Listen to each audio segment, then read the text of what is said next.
Guys, today I'll show you how to get the Waze app and log into your account. Let's get started. First, open the Google Play Store on Android or the App Store on iPhone. Search for Waze, then tap install or get the download the official app.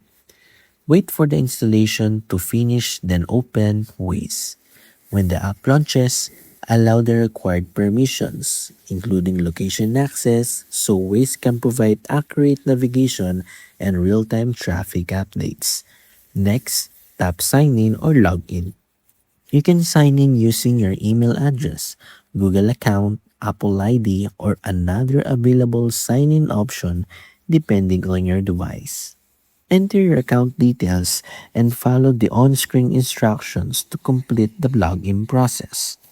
Once you're signing, you can save your favorite places, sync your preferences, and start navigating by entering your destination and tapping go.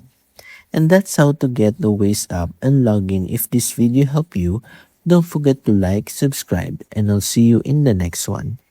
Thanks for watching.